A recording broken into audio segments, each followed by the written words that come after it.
안녕하세요. 오늘도 사연살롱을 찾아주셔서 감사합니다. 저는 내년 초 3월에 결혼식을 올릴 예정이었던 20대 후반 여성입니다. 눈치 빠르신 분들은 이미 아실 텐데 저는 시댁의 이상한 강요에 파혼했어요. 다들 연애는 잘하다가 결혼하면서 이것저것 재다가 서로 다른 의견으로 갈등을 빚곤 하잖아요. 저도 어찌 보면 그런 갈등을 빚다 파혼한 케이스인데요. 솔직히 거의 일방적으로 바라시기만 하셔서 파혼하지 않으면 제 인생이 그래도 나락으로 떨어지는 것 같았어요. 왜 흔히 파혼이 이혼보다는 낫다고 하잖아요. 그래서 예비 남편을 생각하면 좀 씁쓸하긴 하지만 제 미래를 위해 과감히 파혼 선언을 했죠. 그 과정에서 저도 그렇지만 저랑 헤어진 그 사람이 많이 힘들어했어요. 저랑 결혼할 뻔했던 남자가 참 마음도 약하고 착한 사람이었거든요. 제가 원래 착한 사람한테 약한 편이라 연애할 때는 좋기만 했는데 착하다는 게 연애가 아닌 결혼에 초점을 맞추고 보니 결코 좋지만은 않았어요. 그리고 그때 알았죠. 착하다는 게 좋게 말해 착한 거지 나쁘게 말하면 우유부단하다는 것을요. 좋은 게 좋은 거라고. 이 사람 저 사람 다 좋길 바라는 마음이야 알겠지만 그런 일은 사실 없잖아요. 그런데 그 멍청한 남자는 그러길 바랬고 또 그러지 못해 괴로워했는데 이 결혼을 하면 저만 못된 사람이 되는 건 물론이고 결혼 기간 내내 저만 죽어날 것 같아서 신중한 고민 끝에 결정을 하게 되었죠. 제가 사랑했던 사람은 아까도 언급했지만 착하고 거기에 더하기 순수함이었어요. 아이들을 좋아하고 또 다정한 사람이었는데 그 사람만 놓고 봤을 땐 너무 제 이상형이라 제가 넘어가지 않고서는 당해낼 재간이 없을 정도였죠. 하지만 그의 가족은 그 사람과는 정반대인 사람들이었는데 지금부터 그 사람들이 어떤 사람들이었고 또 저에게 무슨 일이 있어 파혼까지 하게 되었는지 그 이야기를 들려드리겠습니다. 우선 짧게 그 사람과 제가 어떻게 만났는지부터 이야기를 시작해 볼게요. 저희는 다른 연인들과는 조금 다른 인연으로 첫 만남을 시작했어요. 제가 여행을 너무 좋아해서 여행 가이드 일을 하다 그 사람을 처음 만났거든요. 그 사람은 손님이었는데 그때 5팀이 함께 움직이는 패키지에서 그 사람이 저를 많이 도와줬어요. 여러 사람이 한꺼번에 움직이다 보면 종종 트러블이 생기기 마련인데 그럴 때면 제가 젊은 여자라서 힘들 때가 종종 있었어요. 그리고 그날도 유독 많은 변동사항들 때문에 제가 컴플레인을 당하고 있었는데 그때 감정이 격한 손님이 저에게 위협적으로 큰 소리를 내셨었죠. 제가 아무리 가이드이고 직원이라도 그런 경우는 저도 사람이고 여자라 무섭거든요. 그런데 그때 중간에 나서서 중재한 사람도 그 사람이었는데요. 그 사람이 있어서 천만다행이었죠. 제가 가이드 일을 하면서 그때가 가장 난감하고 곤란한 경우였거든요. 그렇게 그 팀의 4박 5일 일정이 끝나고 그 사람과의 인연도 끝이 났는데 제가 감사한 마음이 커서 헤어질 때 작은 선물을 준비해서 그 남자에게 전달했어요. 사실 그때까지도 그 사람과 제가 연인 사이가 될 줄은 꿈에도 몰랐는데 그 사람을 다시 만난 건 그 일이 있고 2년 뒤 코로나가 터진 이후였죠. 제가 코로나 때문에 가이드 일을 그만두게 되었거든요. 그리고 서울에 있는 중소기업에 입사를 하게 되었는데 무슨 운명인 건지 그 회사에서 그 사람을 다시 만나게 되었어요. 어찌나 신기하고 반갑던지 우리는 서로를 단번에 알아봤고 그 이후부터는 급격하게 친해지게 되었죠. 제가 신입이다 보니 도움을 많이 받았거든요. 그리고 한두 달이 지났을까? 회식이 있었는데 그 사람이 술 기운을 빌려 저랑 헤어질 때 이런 말을 했어요. 사실 저는 그때 처음 소영 씨를 봤을 때부터 제가 좋아했어요. 근데 용기가 나지 않아서 말을 못했고요. 그런데 이렇게 우리가 다시 만나 같은 곳에서 일을 한다니 요즘은 매일 꿈을 꾸고 있는 것 같아요. 소영 씨는 모르죠? 내가 매일 출근길이 얼마나 설레는지. 저런 말을 듣는데 저도 연애를 꽤 오래 쉬어서 그런지 가슴이 마구 뛰더군요. 하지만 술김에 하는 고백을 100%다 믿을 수는 없었고 그날은 그렇게 헤어지고 다음날 그 사람에게 어제 일이 기억이 나냐고 물었는데요. 얼굴이 새빨개진 그 사람이 너무 귀여웠어요. 그리고 한 가지 더 신기한 이야기를 듣게 되었는데 그때 패키지 여행 때 원래는 자기가 갈 곳이 아니었다고 하더군요. 하긴 아무리 패키지라도 젊은 남자 둘이 왔길래 희한하다고 생각했거든요. 그런데 거기엔 사연이 있었더라고요. 그 친구가 원래는 여자친구랑 가기로 했던 걸 여행 직전 헤어져서 위약금 물기 아까워 자기가 여자친구 대신 온 거랍니다. 그리고 저를 만났고 한눈에 반했는데 우리가 이렇게 다시 만나게 되다니 그것도 다 운명이었지 않나 그런 생각을 했었대요. 저도 뭐 그 얘기까지 들으니 신기하긴 했었고요. 지금 생각하면 너무 신기하지 않아요? 심지어 여행 직전에 헤어진 그 여자랑 제 친구 작년에 결혼해서 지금 임신 5개월이에요. 정말요? 와, 그럼 그 두 사람 다시 만난 거예요? 원래도 헤어졌다가 다시 만나고 엄청 그랬는데 인연은 인연인가 보더라고요. 지금은 그 전에 많이 싸워서 그런지 안 싸우고 잘 살아요. 다행이네요. 원래 잘 지내다 결혼하면 많이들 싸운다고 하던데. 아무튼 그 덕에 오신 여행이었는데 이렇게 우리가 다시 만난 거네요. 그러게요. 나는 진짜 소영씨 다시 만나고 싶었는데. 그래서 사실은 여행사에 전화도 해봤어요. 어머, 정말요? 네, 근데 전화가 안 되더라고요. 아, 코로나 터지면서 여행사 문 닫았어요. 그때 여행 관련 직종들이 전부 전멸했거든요. 덕분에 저도 실업자 돼서 귀국하게 됐는데 그땐 어찌나 우울하던지. 왜요? 귀국하는 게 그렇게 싫었어요? 글쎄요, 그냥 좀 무서웠어요. 한국은 뭔가 많이 치열하잖아요. 그렇게 살 자신도 없고 가이드 일 자체를 많이 좋아하기도 했고 그래서 어떡하든 귀국하지 않고 버텨보려고 했는데 코로나가 그걸 도와주지 않았죠. 집에서도 난리였고요. 제가 외동이거든요. 아, 그럼 코로나 바이러스한테도 고맙다고 해야 하나? 코로나 아니었으면 우리 다시 못 만났던 거잖아요. 네? 대리님 은근히 웃겨요. 나는 진심으로 하는 소린데. 그리고 그때 술 마시고 했던 말도 진심이에요. 비겁하게 술 먹고 고백을 해서 미안하긴 했는데 그때가 아니면 또 말을 못할까봐. 그래도 강요하는 건 아니니까 천천히 생각해보고 이왕이면 긍정적인 대답을 해줬으면 좋겠어요. 나는 회사에서 그렇고 회사가 아닌 곳에서도 소영 씨를 많이 챙기고 도와주고 싶거든요. 저는 그때 태어나 처음으로 남자한테 진지하고 친절한 고백을 받았어요.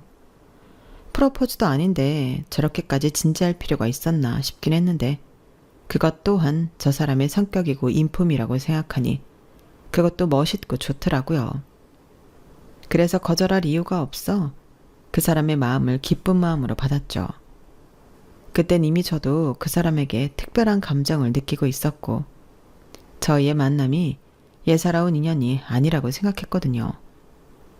그렇게 연인 사이가 된 저희 둘은 연애 초반에는 회사에서 비밀로 만났는데 서로 좋아하는 감정을 숨긴다는 게 결코 쉬운 일이 아니었어요. 아니, 열심히 숨겼다고 생각했는데 회사에서는 이미 소문이 다 났더라고요. 그리고 그 후에는 그냥 편하게 대놓고 연애를 했는데 사내 연애의 장점은 보고 싶을 때 언제든 볼 수 있다는 거였죠. 비상계단이 저희들의 사랑스러운 아지트가 되었고요.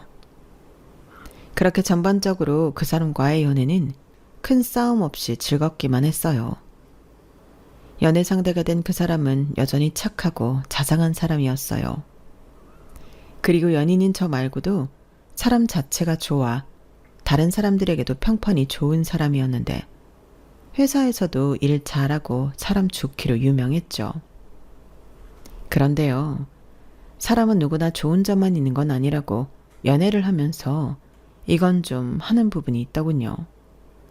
좋게 말하면 검소하고 알뜰하다고 말할 수 있는데 나쁘게 말하면 돈에 있어서는 좀 궁상맞은 부분이 많았어요. 특히 돌발 상황에 있어 돈을 쓰는 일에는 매우 소극적이었는데, 예를 들면 미처 생각하지 못하고 나왔다가 비가 오는 경우도 있잖아요. 딱 봐도 소나기가 아니고 계속 올 비 같으면 누구나 집에 우산이 있어도 지금 당장 필요해서 우산을 살 텐데, 그 사람은 그걸 너무 아까워하더군요. 심지어 저도 우산이 없어 그럼 내가 우산을 살 테니 같이 쓰자고 해도 그걸 못하게 말렸어요. 그러면서 낭만이니 어쩌니 하면서 그 비를 맞자고 했는데, 결국 둘 다 그 비를 맞고 심한 감기에 걸려서 저는 병원에 가서 수액까지 맞고 보름 넘게 생고생을 해야만 했죠. 그렇게 따지면 우산값이 병원비랑 약값에 비하면 훨씬 싼 거였잖아요. 그렇게 그 남자는 지금 당장 아까운 것만 신경 쓰고 멀리 내다보지 못하는 사람이었어요. 그에 반면 저는 돈은 적당히 쓰면서 편하게 지내자는 주의로 돈을 맹목적으로 모으기보단 쓸 곳에는 쓰며 저의 행복을 충족시켜야 한다고 생각하는 편이었는데, 이렇듯 돈에 있어 저희 두 사람이 다른 가치관을 갖고 있다 보니 결혼 준비를 하면서 많이 부딪히게 되었죠. 그리고 그런 과정에서 그 사람뿐만 아니라 그 집 사람들이 전부 그런 사고방식을 가진 사람이라는 걸 알게 되었는데, 그게 파혼의 시초였어요. 돈에 있어 궁상 떠는 것도 크게 양보해서 넘어갈 수는 있었는데, 자기 돈은 아까우면서 남의 돈은 쉽게 생각하는 그 마인드는 참아줄 수가 없었거든요. 그에 반면 저희 집은 부모님이 일찍이 경매나 투자 같은 것에 관심이 많으셔서 제가 결혼할 즈음엔 아파트 원룸 상가 같은 건물 임대업을 하고 계셨는데, 그러니 상대적으로 저희 집에 더 여유가 있었던 건 사실이었거든요. 하지만 저희 집이 처음부터 여유가 있던 게 아니고, 제가 중학교에 다닐 때만 해도 굉장히 어려운 형편이었는데, 저희 아빠가 마지막이라고 생각하고 한 투자가 생각보다 수익이 많이 나면서 힘들었던 집이 점점 형편이 펴지게 되었어요. 돈이 돈을 번다고 저는 어릴 때 그런 걸 남들보다 빨리 알게 되었죠. 그렇다고 저희 부모님은 허튼 곳에 돈을 쓰거나 하진 않으셨는데, 형편이 좋아지고 가족여행도 자주 다니고 저에게 배우고 싶은 것이 있으면 아낌없이 지원을 해주셔서 나름 풍족하게 잘 누리고 살았어요.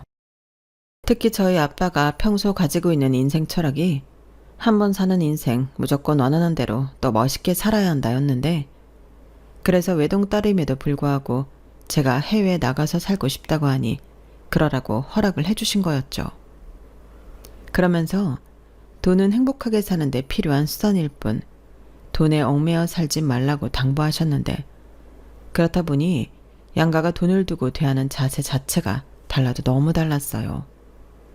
하지만 그땐 콩깍지 때문인 건지 그 심각성을 미처 깨닫지 못했는데, 오히려 결혼하면 둘이 벌어 더 많이 행복하게 살겠다는 부푼 꿈만 꾸고 있었죠.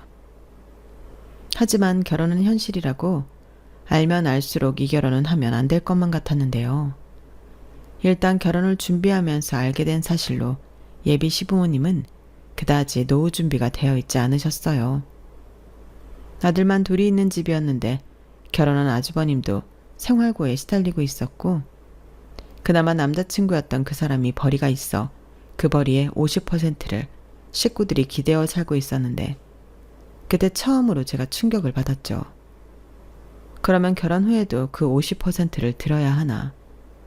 제가 심각하게 그 사람에게 물었는데, 그때 남자친구였던 그 사람이 선뜻 대답을 하지 못했어요. 그런데요, 대답을 하지 못한다는 건 사실 그렇다고 말하는 것과 같은 거 아닌가요? 저는 살짝 그때부터 이 결혼을 해도 괜찮은 건가?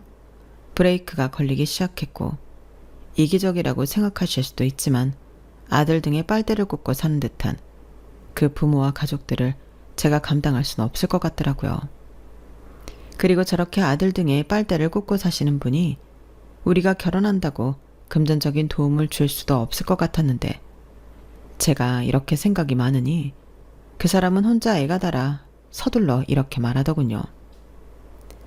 저기 그래도 형이 지금 하는 일이 있으니까 그 일이 자리 잡으면 50%까지는 내가 우리 집에 안 줘도 될 거야. 나도 가정이 생기는데 언제까지 부모님에게 돈을 지원할 수는 없지. 지금이야 나도 부모님이랑 같이 살고 생활비를 드리는 거니까. 그럼 결혼해서 따로 살면 그 생활비는 안 들여도 되는 거야? 애당초 형이 있는데 왜 집안 생활비를 전부 자기가 내? 그야 우리 형이 많이 힘드니까 처자식도 있고 지금은 또 처가 눈치도 많이 보고 그래서 내가 먼저 우리 집은 신경 쓰지 말라고 했어. 내가 벌고 있으니까 형이 자리 잡을 때까진 기다릴 수 있지.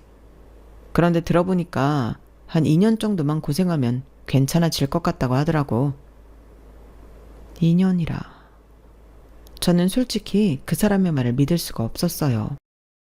평생을 동생에게 부모님 복량을 떠넘긴 형인데 형편이 좋아졌다고 갑자기 개가천선할 리가 없다고 생각했죠.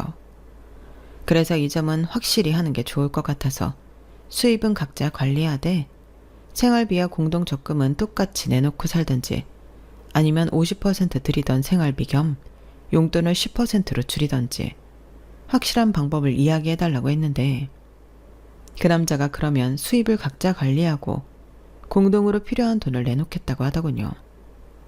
그럼 아무래도 자기 돈에서 자기 집에 지원해주는 돈을 줄 수 있으니 그 방법을 택했던 것 같아요. 사실 저는 처음부터 그럴 줄 알고 있었고요. 그래서 돈 관리에 있어서는 그렇게 공동금액을 뺀 나머지는 알아서 하고 공동금액은 제가 관리하는 걸로 그 부분 이야기는 끝을 냈는데 제가 너무 쉽게 생각한 거였어요. 결혼을 하려면 일단 둘이 그동안 모은 돈을 오픈하고 결혼 준비와 신혼집 마련을 해야 하잖아요. 앞서 말한 대로 저는 맹목적으로 돈을 모으기보다 필요한 데 쓰자는 주의라 모은 돈이 6천만 원 정도 있었는데 그 남자는 2천만 원 정도가 있더라고요. 저는 평소 돈을 엄청 아끼고 또 궁상맞게 사니까 돈이라도 많이 모았을 줄 알았는데 그것도 아니었어요. 그렇게 둘이 합쳐 8천만 원을 가지고 결혼 준비하는 건 사실상 빠듯하기만 했는데 상견례 날짜가 코앞이었죠. 사실 저는 믿는 구석에 있었어요. 그 남자가 2천만 원 모아놓고 결혼 이야기를 한 줄도 모르고 제가 모아놓은 돈이 6천밖에 되지 않으니 저희 집에서 도움을 좀 받고 싶었는데 저희 부모님이 당연히 도와줄 생각이라고 하셔서 제가 못해도 1억에서 2억은 해갈 수 있을 거라고 생각했거든요. 아마 이쯤이면 너도 철이 없네 라고 생각하실 분들도 많으실 텐데 맞아요. 저는 그때 참 철이 없었어요. 하지만 그렇게라도 결혼을 하고 싶은 사람이었고 결혼 후에는 받은 만큼 효도하며 두고두고 보답할 생각이었는데 이윽고 상견례 날 제 생각과 계획은 모두 수포로 돌아가고 말았죠. 저희 엄마가 할 얘기는 해야 하지 않냐고 먼저 돈 얘기를 꺼내셨는데 그때부터 좋았던 상견례 분위기가 묘하게 바뀌기 시작했어요. 그나저나 아이들 결혼식이랑 신혼집은 어떻게 할까요? 요즘 애들이 어떤 애들인데요. 그런 건 자기들이 알아서 잘할 겁니다. 저는 그래요.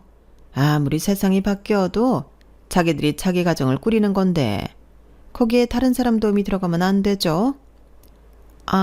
네. 그 말도 맞는 말이죠. 그런데 요즘 워낙에 물가나 시세가 높아서 부모가 도와주지 않으면 많이 어려울 거예요. 어렵게 하겠죠. 그런데 살면서 어려운 일이 얼마나 많아요? 저는 결혼할 때 이 사람이랑 합쳐서 100만 원 있었습니다. 그래도 아들 둘 낳고 잘 살았어요. 애들도 잘 살 겁니다. 네. 저희 엄마는 철옹성처럼 돈에 있어 양보가 없는 예비 시어머니의 말과 태도에 더는 어느 것도 묻지 않으셨어요. 그저 난감하고 또 당황스러운 얼굴로 저를 바라보실 뿐이었는데 예비 남편인 그 사람도 똥줄이 탄 얼굴로 앉아있더군요. 그리고 여기에서 가장 큰 히트는 따로 있었는데 예비 시아버님이 상견례 자리라는 것도 있고 식사하느라 정신이 없으셨어요. 게다가 그 후로 한 30분 지났을까? 누군가 노크를 하고 들어왔는데 그 집 장남내 4인 가족이 들어오더라고요. 그때의 충격이란 지금도 생생합니다. 인사드려라. 정훈이 처가 식구 될 분들이셔. 우리 큰아들이랑 며느리 손자 손녀예요. 오늘 식구들이 모여 밥 먹는 자리니까 제가 와서 식사하라고 불렀는데 괜찮죠?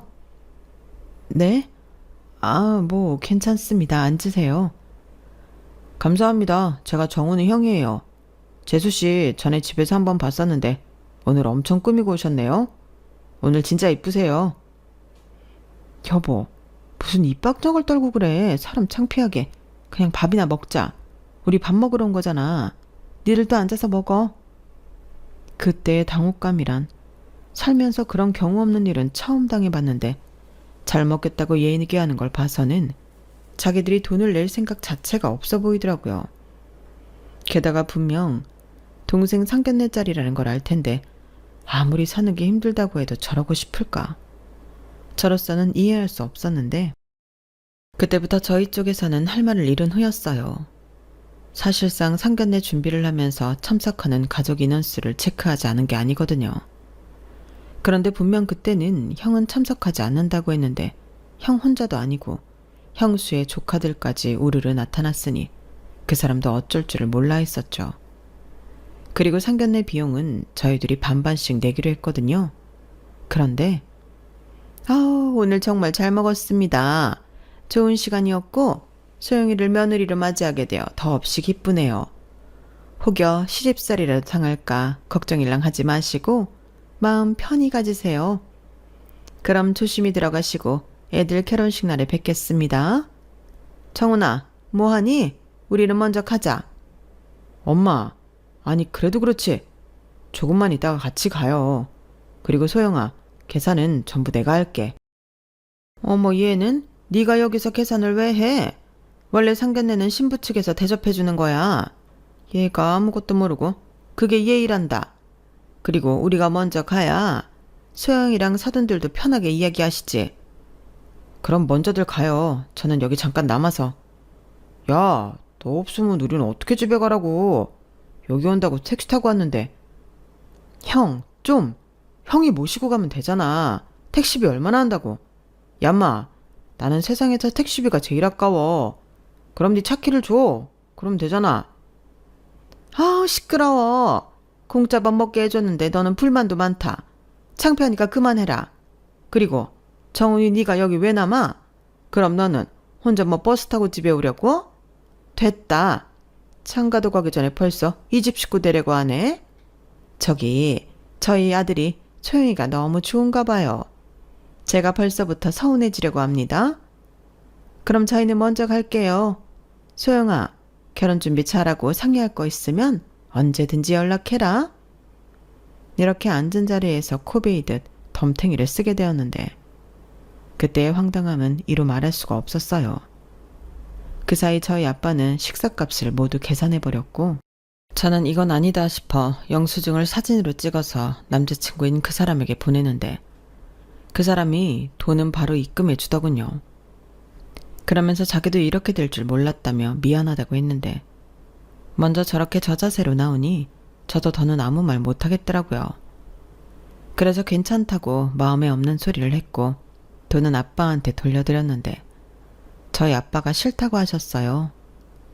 그냥 식사 대접했다고 생각하면 된다고 저더러 뭐하러 그 돈을 받았냐고 꾸짖으셨는데 그리고는 그 돈은 그 사람에게 돌려주라고 하셨죠. 그리고 그날 저녁 제가 따로 연락한 것도 아닌데 그 사람이 상견례 일이 마음에 걸렸는지 저희 집에 와서 죄송하다고 무릎을 꿇었고 저희 부모님은 이러지도 저러지도 못하셨어요. 특히 저희 엄마가 표정 관리가 안 되었는데 그도 그럴 게 상견례를 마치고 집에 오자마자 저희 엄마가 살짝 흥분한 목소리로 그러셨거든요. 너 이 결혼 진짜 할 거야?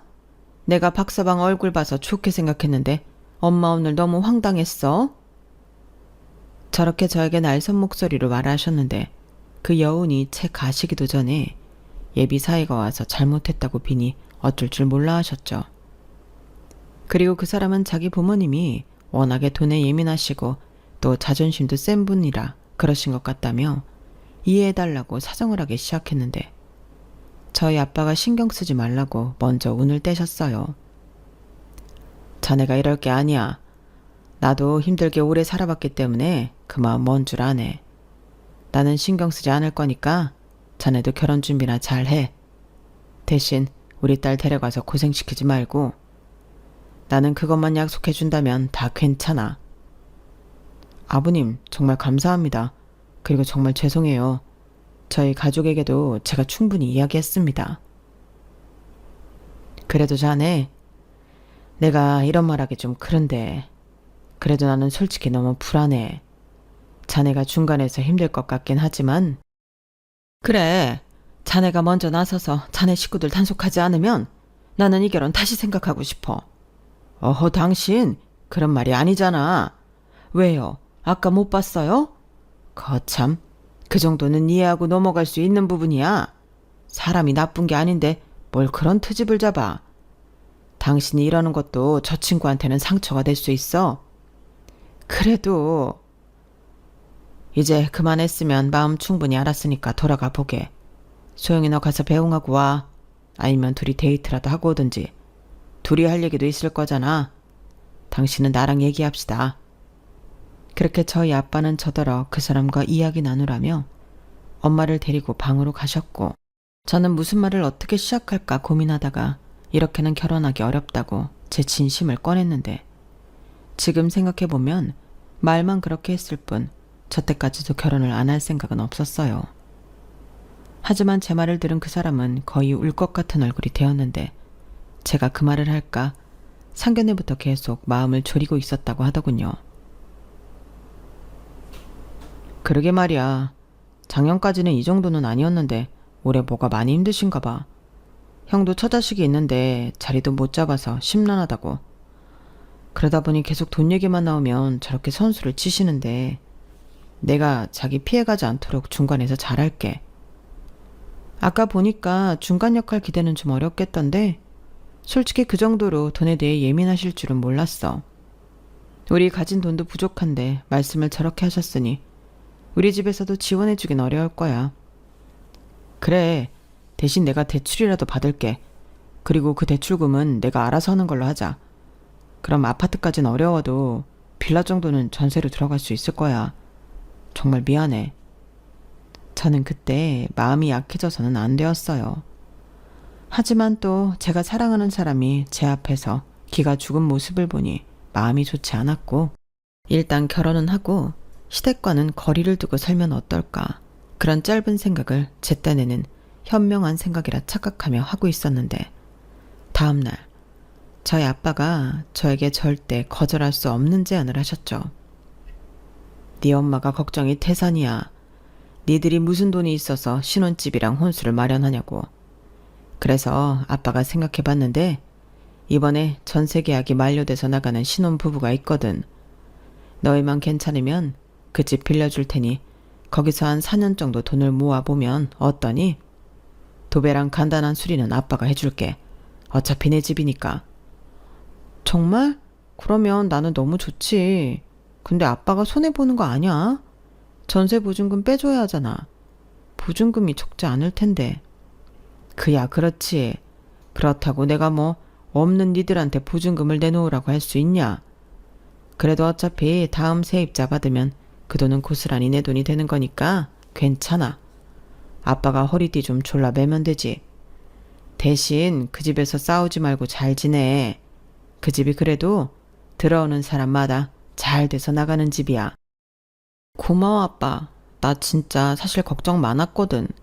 나 진짜 잘 살고 그 집에서 많이 행복할게. 그래, 애도 낳고 행복하게 살아. 다른 게 효도냐? 아빠한테는 네가 잘 사는 게 1등 효도야. 참 감사한 일이었죠. 결혼하면서 돈도 지원 못 받게 되었는데 집이라니. 저에게는 너무나도 달콤한 제안이었어요. 그래서 신나서 그 사람한테 이 사실을 알렸고, 그 사람도 한시름 덜었다는 듯 집안에 들어가는 혼수품들은 자기 돈으로 해서 들어가자고 했는데, 그때는 제가 결혼한다는 게 실감이 났어요. 철없이 부모한테 도움받아서 하는 결혼인데도 좋기만 하더라고요. 하지만 그 좋은 기분도 오래가진 못했는데, 그 이유는 뻔뻔한 예비 시어머니 때문이었죠. 저희 아빠가 집을 빌려준다는 말을 잘못 듣고 집을 준다는 걸로 안 예비 시어머니가 저에게 따로 좀 보자고 연락을 하셨어요. 솔직히 상견례 이후 완전 비호감이 된 예비 시어머니라 보고 싶은 마음은 없었는데 또 보자고 하는 어른에게 싫다고 할 수 없으니 마음 단단히 먹고 그 자리에 나갔죠. 혹여 당신 자존심 때문에 그 집을 받지 말라고 한다면 어떻게든 설득할 생각이었는데 예비 시어머니는 제 예상과는 전혀 다른 이야기를 꺼내셨어요. 청훈이한테 얘기 들었다. 부모님이 신혼집을 해주신다고? 아, 네. 근데 해주는 게 아니라 빌려주시는 건데요. 4년 정도 무상으로 쓰면서 돈 모으라고 하셨어요. 뭐야? 그런 거였어? 나는 또 갖고 있는 아파트 중에 하나를 그냥 준다고. 네? 그게 무슨... 아니다. 어찌되었든 그 아파트라는 게 그냥 들어가 살면 된다는 거지. 그런데 거기가 몇 평이니? 제가 알기로는 34평이에요. 위치도 나쁘지 않아요. 지하철역이랑도 가깝고 단지 안에 어린이집이랑 초등학교도 있어서 애기 낳아도 키우기 좋고요. 호모? 너는 아직 생기지도 않은 애 얘기를 벌써 하는구나? 네? 아니야. 근데 집이 그렇게 크다니 너희 둘이 살기엔 집이 아주 대궐이겠구나? 원래 신혼부부는 작은 집에서부터 시작하는 건데 그래야 살림 넓혀가는 재미도 알고 말이요. 그래서 내 생각인데 말이다. 니들한테 그 집은 너무 과분한 것 같다. 다른 집이 좋을 것 같은데? 다른 집이라뇨? 그게 제가 선택할 수 있는 게 아닌데요. 마침 전세 기간이 끝난 세입자가 있어서 저희가 운 좋게 들어가는 거라. 그냥 주시는 대로 감사한 마음으로 사는 거죠. 그래, 누가 뭐라니? 나는 그냥 그 집이 너희 둘이 쓰는 것보다는 우리 큰아들 내외가 쓰는 게 나을 것 같아서. 그때 봤지? 애들이 아직 어리고 둘이나 되니 집이 좀 커야 하거든. 저는 예비 시어머니 말에 머릿속에 온통 물음표만 가득했어요. 그럼 저희 아빠가 빌려주시는 아파트에 저희가 아닌 다른 사람을 살게 하자는 소린데 무슨 생각이면 저런 말을 할 수 있을까? 그때부터는 예비 시어머니가 이상한 사람처럼 보이더라고요. 그래서 제가 좀 더 자세한 이야기를 들어보려고 이렇게 물었어요. 어머니, 제가 지금 이해가 잘 안 되는데 그럼 저희 아빠가 빌려주시는 집을 저희가 아닌 다른 사람을 살게 하자는 거예요? 그럼 저희는 어디 살아요? 얘가 좀 오해를 하나 보네. 그야 니들은 니들 집에 살아야지. 우리 큰애가 살던 집 전세가 이번에 끝나거든. 그래서 이사를 가네 마네 하는데 마침 니네 아버지 집 이야기를 정훈이가 하길래 이거다 싶었거든. 그 집에 일단 네 아주버님들 우리 큰애 식구들 살게 하고 너희는 우리 큰애가 살던 집 전세 보증금 빼서 줄 테니 그 돈으로 집 구하면 되지. 너희 신혼집 마련할 돈 없어서 친정에서 집 해주신다고 한 거잖아. 그럼 그 보증금이 얼마인데요? 그래도 한 1억 될걸? 너희는 애도 없으니 한 2년 정도는 작은 집에서 알콩달콩 재미 보면서 살아도 되잖아. 그럼 나중에 아주버님 내에는 저희 아빠 집을 어떻게 비워주실 건데요? 무상으로 쓰는 거라 보증금도 없고 그냥 몸만 나가셔야 하는데 저희 보증금 다 주고 처음부터 다시 모으시려고요? 그야 뭐 아직 먼 얘기지 않나? 지금 당장 코앞에 닥친 일을 해결하고 그 후의 일은 그 후에 생각하면 되지.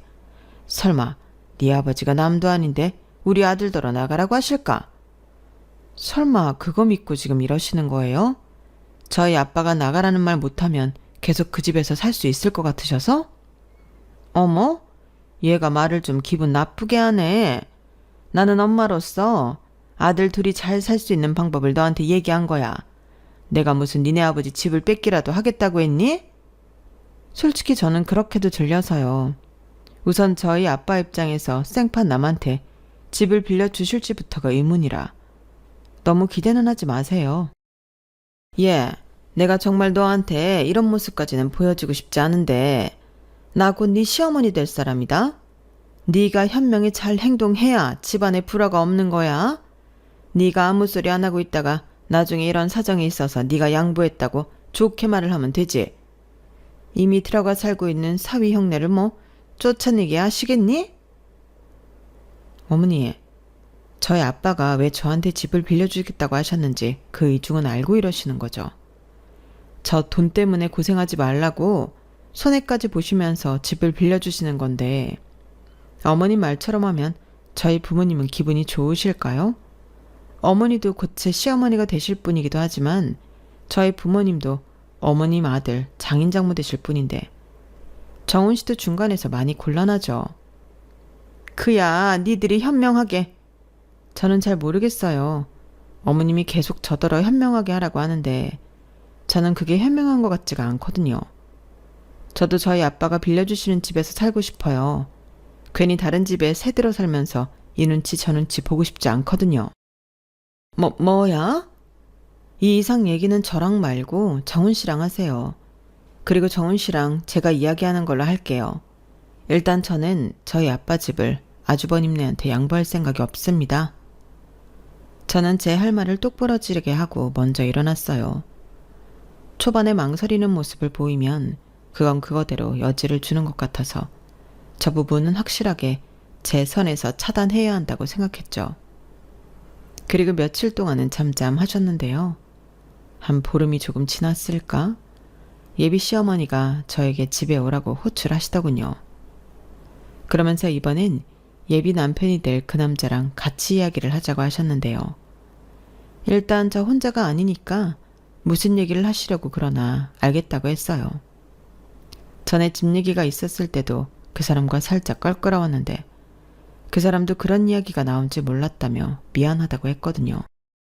그러면서 다시는 그런 얘기가 나오지 않도록 자기가 중간 역할을 하겠다며 저랑 약속한 후였기 때문에 설마 하는 마음도 있었지만 일단 가보았는데 거기엔 예비 아주버님과 형님이 같이 자리하고 있었어요.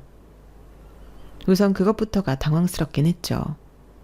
하지만 저를 보고 활짝 웃으며 반기는 예비 시어머니의 환대에 일단 자리를 잡고 앉았는데 자기한테 기가 막힌 묘수가 떠올랐다며 한껏 신이 나 계셨어요. 그리고 한다는 말이 정말 어이가 없었는데 그 일로 제가 파혼을 하게 되었죠. 그게 뭐였냐면요. 내가 정말 고민을 얼마나 했는지 모른다. 그러다가 이 방법이 떠올랐는데 아주 딱이야. 그게 뭐냐면 얘들 전세 보증금이 1억 1천이라고 하는데 그 돈으로 네 아버지 아파트에 전세로 들어가 사는 거다. 그럼 네 아버지는 1억 1천만 원이라는 돈이 생기잖아? 그 돈으로도 니들 살 집을 하나 해주시는 거야. 그럼 얘들은 그 집을 공짜로 사는 것도 아니고 나중에 나가더라도 돌려받을 보증금이 있고 니들은 네 형네 보증금을 돌려서 집을 받을 수 있으니 이 얼마나 좋은 생각이냐? 라고 혼자 자기가 제갈공명인 듯 좋아하시는데 그 말이 순 엉터리였어요.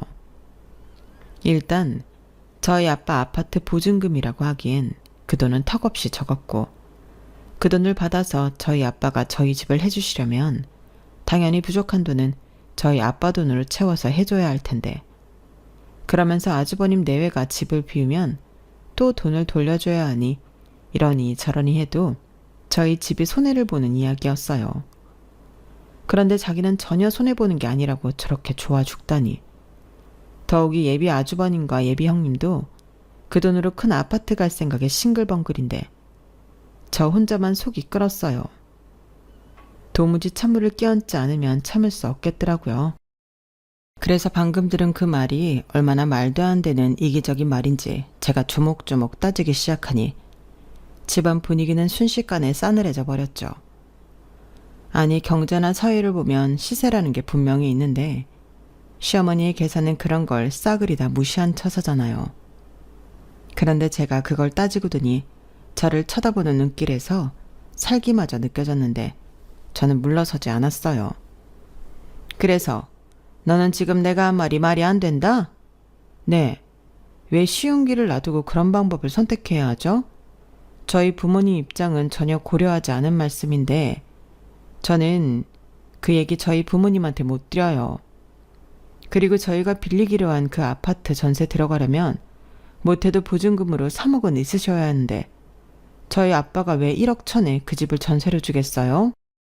얘가 정말 그야 가족이니까 공짜도 아니고 1억이나 주고 그 집에 들어가 살겠다는데 그 편의도 못 봐준다는 거야? 그래 동서 가족끼리 돕고 살아야지. 우리는 애도 둘인데. 죄송해요. 아무리 그렇게 말씀하셔도 이건 이치에 안 맞죠. 그리고 그 돈으로 저희 아빠가 저희 살 집을 어떻게 마련해줘요? 그야 니네 집 보니까 잘 사는 것 같던데 좀 보태주시면 되지. 너는 남도 아니고 자식이잖아. 아파트도 그냥 살라고 하시는데 집 하나 못 해주시겠니? 그리고 내 입장도 그렇다. 장남인 쟤들은 새끼까지 있는데 남의 집, 그것도 빌라에서 살고 니들은 그 큰 아파트에서 살면 그거야말로 형제간의 우애가 깨지는 불공평한 일이지. 저는 저도 모르게 헛웃음이 튀어나왔어요. 불공평하다는 게 무슨 뜻인지 모르시는 것 같았거든요. 그리고 여기서 핵심은 정작 자식을 걱정하고 생각하는 사람은 10원 한 장도 내놓을 생각이 없다는 건데, 없는 집구석인 건 알겠지만 너무 대놓고 뻔뻔해서 내가 지금 여기서 뭘 하고 있는 건가 현타가 왔어요. 그러자 제 옆에서 눈치 주고 자기 엄마 눈치에 형네 부부 눈치까지 살피던 그 사람이 이 얘기는 나중에 다시 하자고 중재를 하기 시작했고, 저는 뭘 다시 하냐며 이런 소리는 더는 듣고 싶지 않다고 자리에서 일어났는데, 그때 저랑 동시에 일어나 예비 시어머니, 아니 그 집구석 아주머니가 이렇게 말씀하셨어요. 어떻게 된 게 너는 시집도 안 왔는데 나랑 우리 집을 이렇게 우습게 보니? 너 은근 우리가 너희보다 못 산다고 비웃고 있지. 내가 그거 모를 줄 아니? 있는 것들이 더하다고. 그냥 좀 가족끼리 돕고 살자는데 그게 그렇게 어려운 일이야? 너만 양보하면 우리 모두가 행복하잖아. 전에는 공짜로 살게 하라는 거냐고 핏대를 세워서 1억 1천만 원이나 주고 살겠다고 하는데. 무슨 계산이 그래요. 정말로 그 집에 전세로 들어갈 생각이면 그 보증금 시세를 맞춰줘야죠. 하나부터 10까지 전부 말이 안 되고 저희 부모님만 손해를 보라는 건데 그거 듣고 알겠다고 하는 자식이 어딨어요?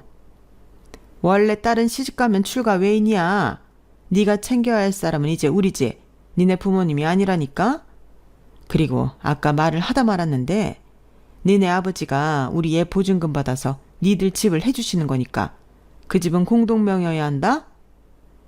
정말 너무 기가 차지 않나요? 저는 살면서 저렇게 이상한 계산과 논리를 펼치는 사람은 본 적이 없었거든요.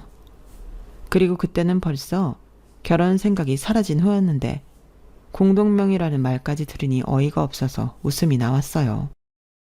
반대로 제가 웃자 그 사람들은 저를 이상한 사람으로 쳐다봤고, 옆에서 그 사람이 저에게 나가서 자기랑 얘기를 하자고 또 애가 달았는데 그냥 그 자리에서 말해버렸네요.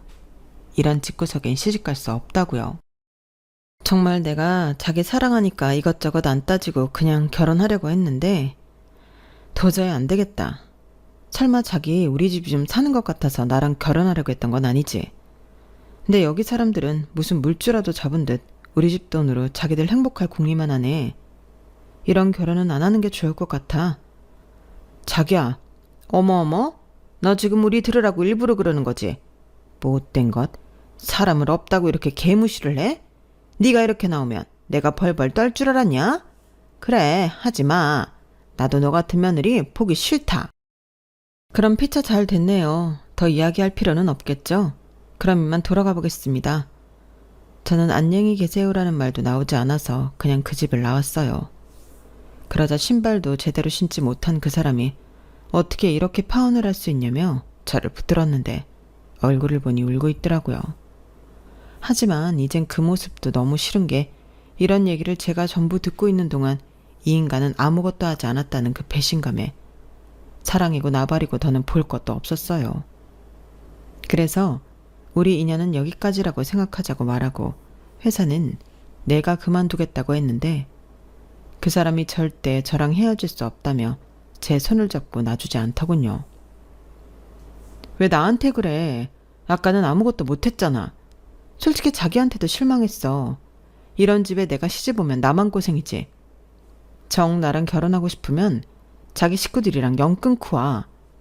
다시는 이런 말도 안 되는 소리 내가 듣지 않도록 자기 손에서 다 정리하고 온다면 그때는 다시 생각해 볼게. 그거 아니면 나 붙들 생각도 하지 말고. 그래도 그렇지. 이렇게 가면 나는 어쩌라고. 우리 엄마가 뭐 꼭 나쁜 뜻에서 한 소리는 아니란 말이야. 우리랑 형이랑 다 생각해서. 제발 닥칠래? 그래서 정작 부모인 당신은 아무것도 안 하면서 남인 우리 부모님한테 그걸 떠넘긴다고? 나는 효녀는 아니지만 이렇게는 못해. 이거 놔? 소리 질러서 이 동네에 유명인사 만들어줄까? 저는 정말 진절머리가 난다는 얼굴로 그 사람의 손을 뿌리쳤어요. 그리고 그 길로 뒤로 돌아보지 않고 집에 돌아와 제 방에서 혼자 울었는데 그냥 이렇게 끝날 연애를 거창하게 했다는 것이 너무 슬퍼서 눈물이 났어요. 그리고 차근차근 저희 부모님에게도 제 파혼 의사를 전달했고 저희 엄마는 무슨 그런 집구석이 다 있냐며 냉장고에서 얼음을 꺼내 아그작 씹어드셨는데 저희 아빠도 알겠다고 짧게 이야기하실 뿐이었죠. 그렇게 저는 회사도 정리하고 마음을 추스릴 시간을 갖기로 했어요. 그때 저희 엄마가 정식으로 식 올리기 전에 그런 집인지 알게 되어 천만 다행이라고 저더러 더는 신경 쓰지 말고 코로나 끝나면 다시 외국에 보내줄 테니 자유롭게 살라고 하셨는데 그래도 한때는 사랑한 사람이라 그 후유증이 없을 수는 없었죠. 그런데 그렇게 몇 달이 지나고 그 사람에게 집요하게 연락이 오기 시작했어요. 제가 받지 않자 저희 부모님이 대신 받아서 좋게도 이야기하고 혼도 내시면서 연락하지 말라고 하셨는데 저한테 마지막으로 사과는 하고 싶다면서 허락을 구하더군요. 그래서 제가 알겠으니 이번에 만난 후로는 절대 연락하지 않는 걸로 하자고 약속한 뒤 약속 장소에 나갔는데 저 역시 그 사람하고는 좋게 마무리 짓고 싶은 마음에 결정한 거였어요. 시작도 둘이 했으니 끝도 둘이 잘하면 이 이후의 시간은 조금 덜 힘들 것 같았거든요.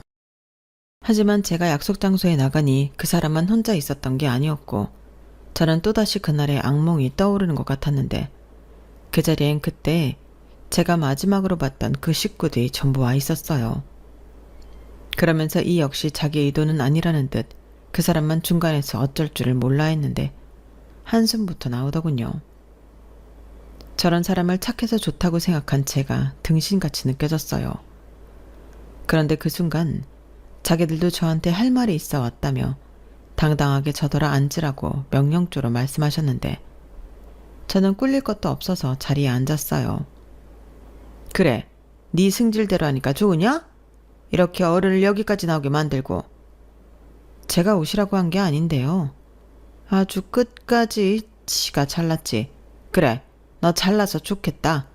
근데 내가 여기까지 온 이유는 그 아주머니는 차마 그 뒤에 말을 이을 수 없었는지 쉽게 말을 하지 못했어요. 그리고는 자존심이 상하지만 어쩔 수 없다는 듯 자기가 미안하다는 말을 했는데요. 이렇게 자기 착한 아들이 마음 아파하는 꼴을 볼 수 없다고 하더군요. 그래, 내가 이기적이었다는 거 인정하마. 원래 사람이 궁지에 몰리면 그런 실수를 하기도 해. 그러니까 네가 한 번만 받아오. 글쎄요, 이미 다 끝난 일이라. 에이, 재수씨, 그러지 말고 좋게 가요. 둘이 좋아하잖아. 그래, 동서, 내가 앞으로 잘해줄 테니까 그냥 결혼해. 진짜 왜들 그러세요? 사람 곤란하게. 그럼 결혼할 테니까 이 순간부터는 저한테 아무 얘기 안 하실 수 있으세요? 그래, 아나마. 대신 마지막으로 사돈한테 돈 조금만 빌리자. 내가 분명 그냥 달라고 하지 않고 빌려달라고 했다? 가족끼리니까 힘들면 돈 좀 빌리고 그럴 수 있지. 뭐라고요? 저는 그때 가족이라는 단어가 다른 의미로 너무 싫었어요. 그래서 말 같지도 않은 소리 그만하라고 파혼했는데 여기서 내가 왜 그쪽 가족이냐고 소리를 버럭 질러버렸는데 그러자 사정이 딱 하면 모르는 사람도 돕고 살지 않냐고 자기 아들 얼굴 봐서 자기를 좀 도와달라고 사정을 하더군요. 사정이나 마나 저는 그 자리가 너무 싫어서 자리를 박차고 일어났어요. 그리고 그 사람을 쏘아보며 마지막까지 이런 모습을 보게 하냐고 한 소리를 했는데 자기도 이루고 싶지 않았다며 차마 얼굴을 들지 못했죠. 그래서 좀 잔인하지만 그 자리에서 내가 파혼하는 이유는 니네 식구들도 있지만 네가 이렇게 한심하기 때문이라고 콕 집어서 얘기를 했는데요. 그 사람들 모두 벙진 얼굴로 저를 쳐다봤어요. 그래서 내친 김에 나 말고 다른 여자 만나서 결혼을 하고 싶으면 그것부터 고치라고 말하고 그 자리를 떠나려 했는데 제 뒤통수에 대고 커피값을 내고 가라고 그 아주머니가 말씀하시더군요. 참고로 저는 커피를 마시지 않았어요. 그러니까 그 아주머니의 말은 자기들이 마신 커피값을 내고 가라는 건데 정말 웃기지도 않아서 대꾸도 하지 않고 그냥 그 카페를 나와버렸죠. 그렇게 집에 오는 내내 기분이 참 불쾌했어요.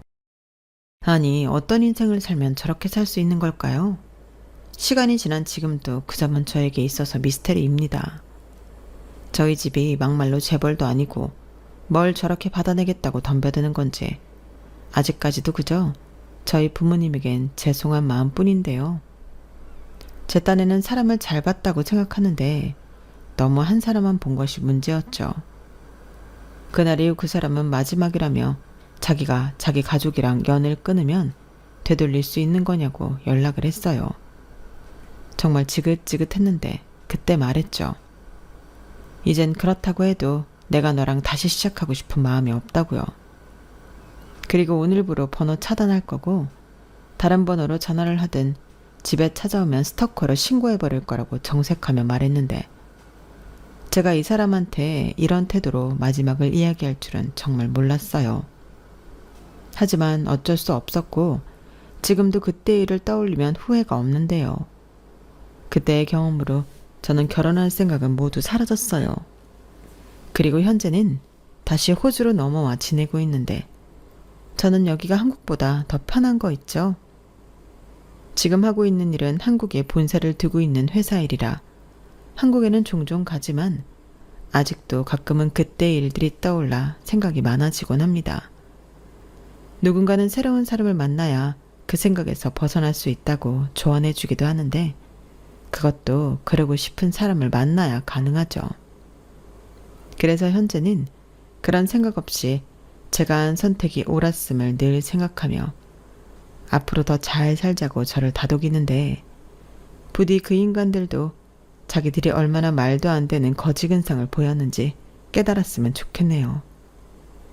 아니, 어쩌면 그 아주머니는 지금까지도 이상한 계산과 논리를 펼치며 다른 사람을 경악하게 만들고 있을까요? 정말 살다 그런 사람은 처음입니다. 그나저나 그 착한 사람이 이젠 착한 등신이 아닌 못되더라도 현명한 사람이 되길 바라는 마음입니다. 언젠가는 저도 진짜 제 짝을 만나는 날이 오겠죠. 지금은 생각이 없지만 또 그런 인연이 제 인생에도 있을 거라고 생각하며 저는 앞으로 더욱 열심히 또 멋지게 제 인생을 펼치며 살아가도록 하겠습니다. 그럼 지금까지 제 사연 들어주셔서 대단히 감사합니다. 내일 건강 잘 챙기시고요. 좋은 인연과 설레는 일만 가득한 멋진 하루 되시길 바라겠습니다. 안녕히 계세요. 여러분, 사연 댓글에 응원과 현명한 조언 부탁드려요. 좋아요, 구독은 저에게 큰 힘이 됩니다. 오늘도 좋은 일 가득하세요.